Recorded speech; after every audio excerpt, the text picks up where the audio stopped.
Hello friends, it is your girl Christina. Welcome to the channel. You probably clicked on this video because you want to know how to DIY your very own beehive for your gender reveal. Now, this DIY is relatively easy, a little time consuming, but 100% worth it.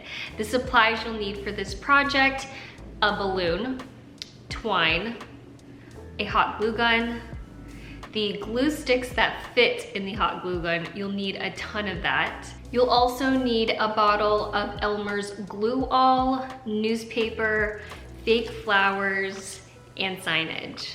Now, we have quite a bit to get through.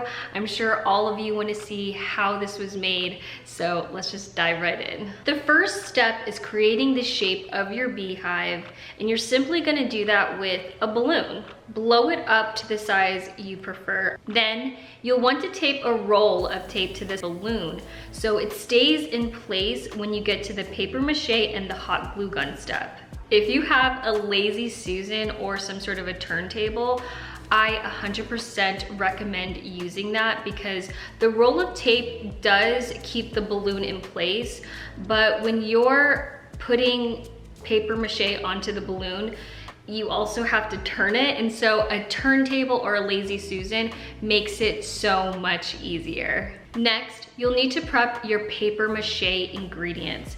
I used glue and water, but you could also use flour and water. The problem with flour and water is mold will form if you keep this long term.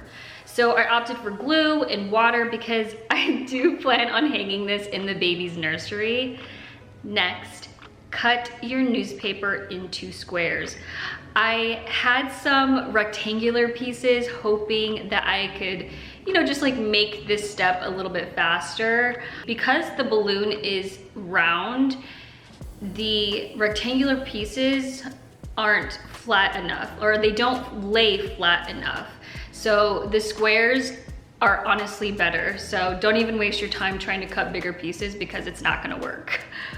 I wrapped about 3 layers of paper mache to ensure that the paper mache walls would be somewhat thick.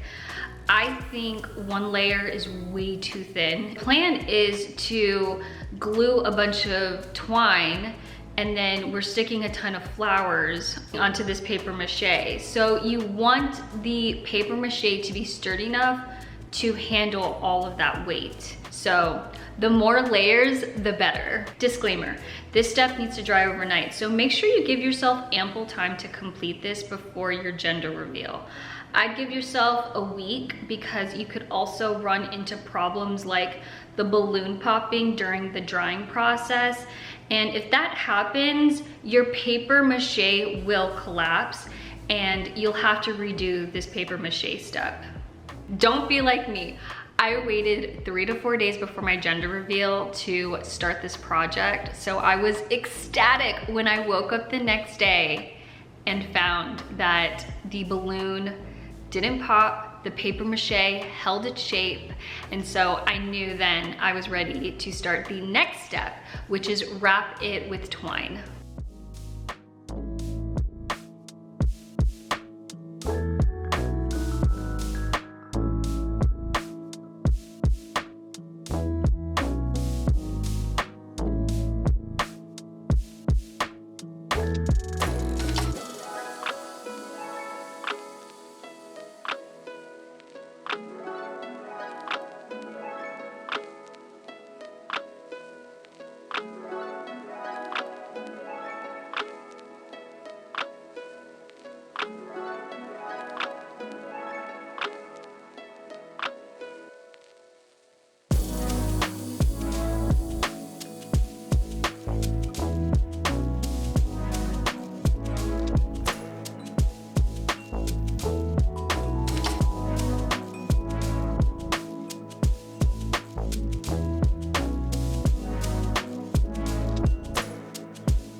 might be wondering, when do I pop the balloon? Now, you can pop it as soon as you see that the paper mache has dried, but I actually waited until when I was wrapping it with twine and I got closer to the narrow part of the paper mache. When I got closer to that section and I needed to like, okay, I gotta wrap this part of the balloon, that's when I popped the balloon. I just waited a little bit longer.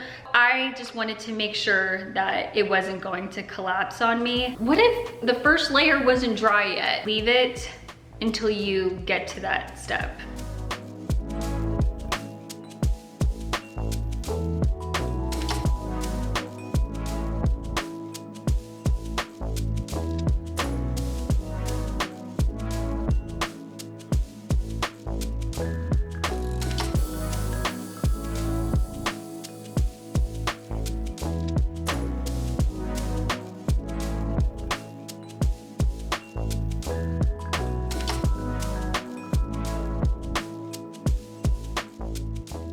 Alrighty, for this next step, I had to MacGyver this. I had to wing it because there weren't any real instructions. I didn't really have a plan on how I was gonna do this next step, but I just knew deep down inside that it would work out. But the next step is cutting the latch and how to keep it closed for the duration of the party. So first things first, you're gonna cut a hole, but you're not gonna cut it completely. You still want the door to be attached to the whole piece. My hole was about 4 inches in diameter, but you also want it to be proportionate to the size of your balloon. Now the latch, how are we gonna keep this thing closed? As I was wrapping the beehive in twine, right, as I got to the narrow end of the balloon, I actually left about, I would say 6 inches of twine, and then I cut it. I cut another piece of twine about 2 inches and glued it close to the door.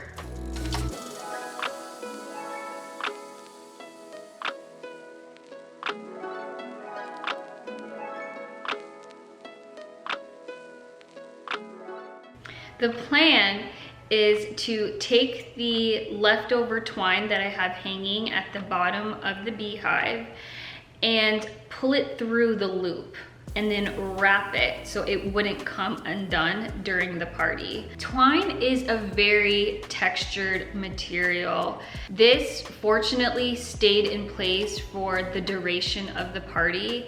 If you're making this DIY for someone, just check it periodically throughout the party just to make sure that you don't have an accidental gender reveal. I brainstormed a couple of ideas on how to hang this. Like, I need to be able to hang this beehive. And the only thing I could think of was cutting holes at the narrow end of the beehive. You'll see I'm not cutting at the very tip, but on the side close to the narrow end of the bee. My holes aren't big, but they are big enough for me to shove a piece of twine in them. And you'll see here, I'm going to double knot the twine and then shove it into the hole I just cut into.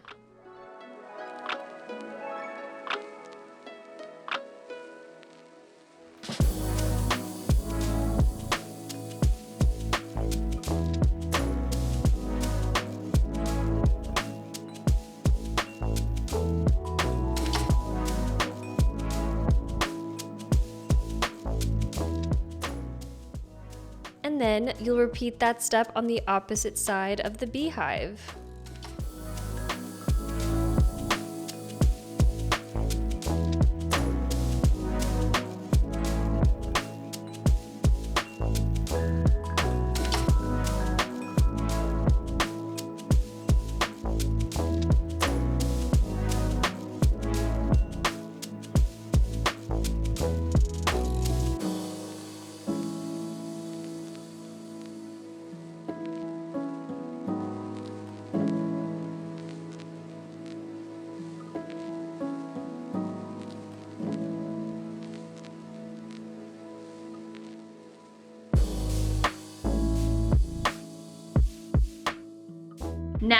for my favorite part, it's time to decorate. I had fake flowers I picked up from Hobby Lobby and these cute little bumblebees I found on Amazon made out of felt. I started by shortening the flowers and pulling the leaves off the stem. I used a box cutter to cut the holes in the beehive, but they weren't like holes, it was more like slices, like little slices. Don't be afraid to put a little pressure on cutting the holes. You know, I know you might feel kind of weird, like, oh my, I don't want this to break. But it's all about balance. I mean, obviously you don't want it to collapse, but because I put about 3 layers of paper mache, it was sturdy enough to handle the pressure I was putting on the beehive. Okay, last step is signage.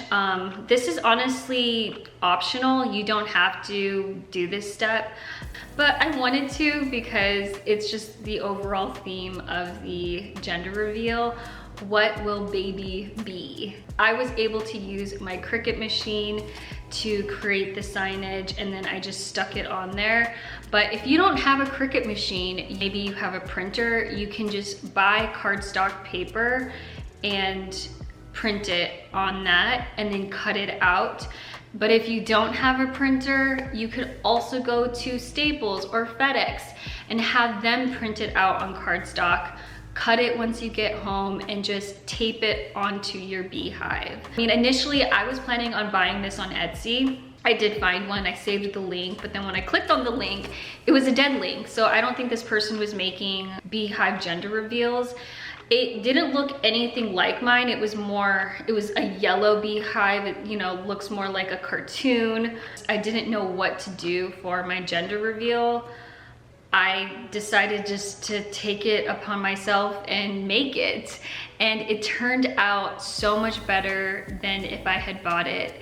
So I'm just so happy. I feel like I'm getting better at these DIYs.